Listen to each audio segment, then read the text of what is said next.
Badan Meteorologi, Klimatologi, dan Geofisika (BMKG) melalui Stasiun Geofisika Kelas 1 Ambon menggelar kegiatan Sekolah Lapang Gempa Bumi dan Tsunami (SLG) tahun 2025 di Hotel Kainawa, Kota Namlea, Kabupaten Buru, Sabtu, 11 Oktober 2025. Kegiatan ini mengusung tema 10 tahun SLG, membangun budaya sadar, siaga, dan selamat dalam menghadapi gempa bumi dan tsunami.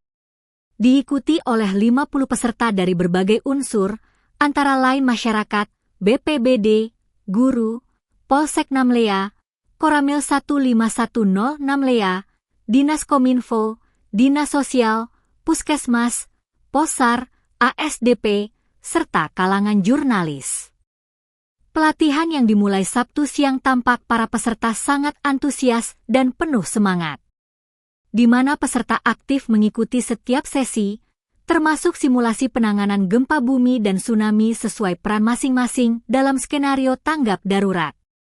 Kepala Stasiun Geofisika Kelas 1 Ambon sekaligus Ketua Panitia, Jati Cipto Kuncoro, dalam sambutannya menyampaikan bahwa kegiatan SLG ini menjadi bagian penting dari upaya pendidikan kebencanaan di daerah. Melalui kegiatan ini, BMKG berharap masyarakat dapat meningkatkan kesadaran, pengetahuan, dan keterampilan dalam menghadapi potensi bencana gempa bumi dan tsunami, sehingga tercipta budaya sadar, siaga, dan selamat di tengah masyarakat.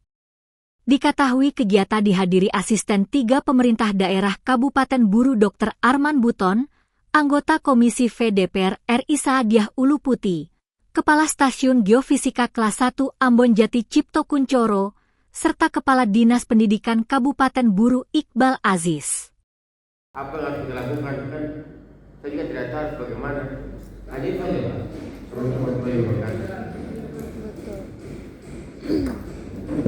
Bahwasanya tadi apa yang tersampaikan oleh BMKG saat Bapak Ibu sedang melakukan kegiatan setelah terjadi gempa dengan kekuatan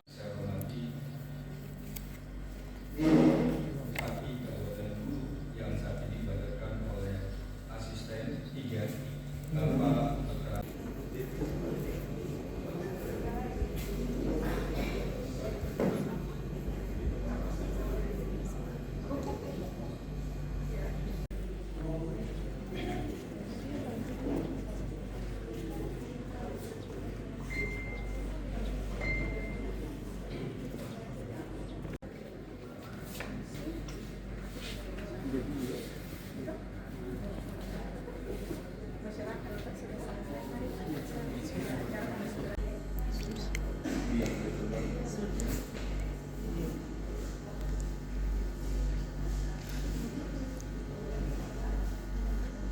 Download Tribun X sekarang, menghadirkan lokal menjadi Indonesia.